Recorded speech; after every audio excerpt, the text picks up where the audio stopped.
So what I'm going to do is I'm going to ask you a question, right? Or you ask me a question, and then I'm going to put the microphone up to you so that you can ask, so that the people can hear as well. Okay, let's see if this thing's on or not. No, this part has to be on. Okay, this part has to be on. All right, so you want to come over here and ask me a question? Okay.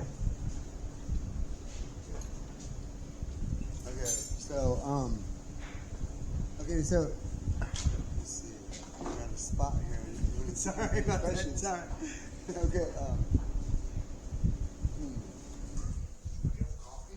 Okay, so I don't really got a question. I just got kind of something to say. Okay, so I've been I went through a spiritual awakening, and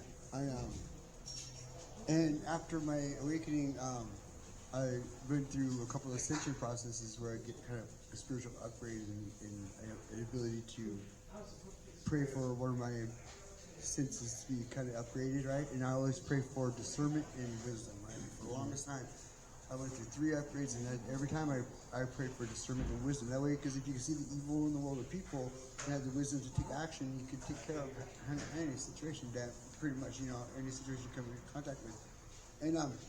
And it wasn't until recently that I started reading First Kings that I read King Solomon the same thing for the same reason. I didn't even know that. Because I was having dreams about Bible stories and Bible scriptures and stuff before I even had a Bible. Because I grew up doing native practices in brush dance, boat dance, whiskey dance, and I didn't go to church until last year. I didn't have no idea about any of this, and so I went to church, and they started singing in Jesus' name, and it just broke me. It just broke me. It was like all this flood of emotions. I was like crying, happy, mad, sad, all over. I had to sit down before I passed out, and I was like, hey, what's going on? And the preacher was saying that it was God restoring my faith in my humanity.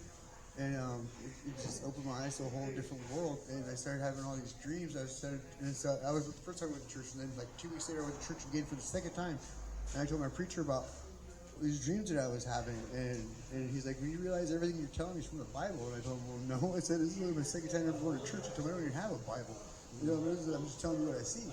And it's just amazing. You sit there stunned silent for a couple minutes, even there was just 2 other people that were just staring at each other, just like back and forth, like, what's going on?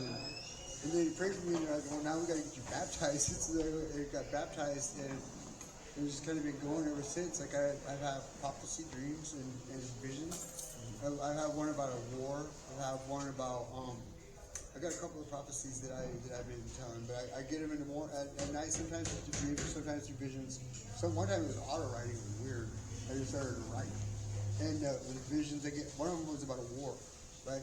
It's a war that happens in this country. At the same time, there's a large earthquake that hits the White House at the same time, and it destroys our country as a nation.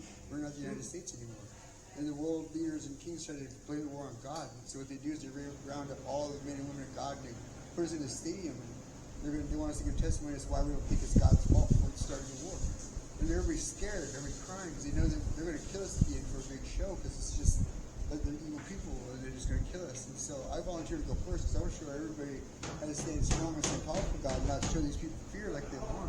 So I can start to go up there, and God tells me when it comes time to speak, He says, don't worry about what to say, because when it comes time to speak, I'll give you the words. He says, well, those who renounce their faith and join them are going to perish with them too. And so just like that, after we're done all giving our testimony, they start to round us up to go kill us, and just like that, the rapture happens, and it comes for everybody. He takes out all the bad people, but He leaves me behind, because I grew up the old way. I grew up the old way, like I could live off the land, and I'm supposed to help these people survive. And so I round up all the people that are left behind with me, and I'm supposed to gather them up and help them survive. And He's giving me a set of 10 dreams that play in a repeat over and over and over of the events that are going to happen after that point, what situations are going to come up.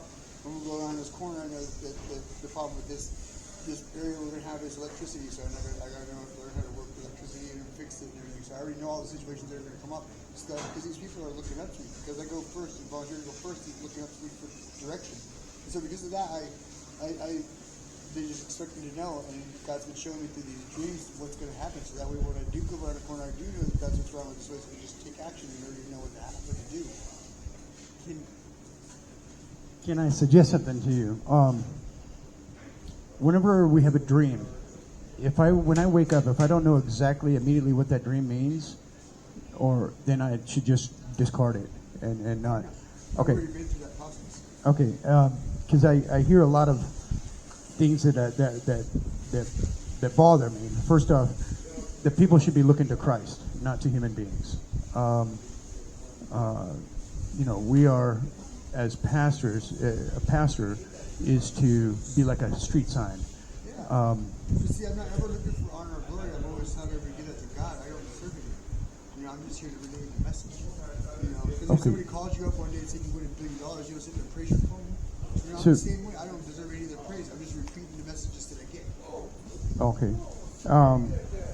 So you don't have any questions then? You know everything that's... No, I don't know everything. Not everything, but you know what you want to know. No. You don't have any questions? I have questions about everything. Okay. Everything. Then, I want to learn it all. All right. Then think of a question that you have, and then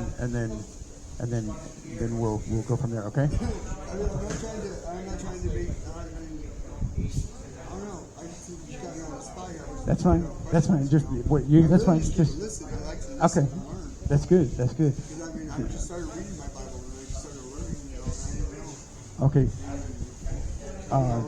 Yeah, I'm new to this. I haven't done any question and answer formats. I mean, I've done a little bit, yes. Not you. It's just that I want everybody to be edified, and so and this is the goal of church, is that we all be edified.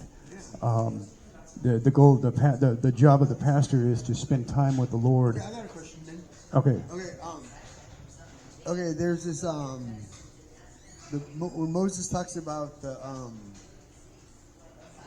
like when he gave sacrifice to for things like I was just reading it.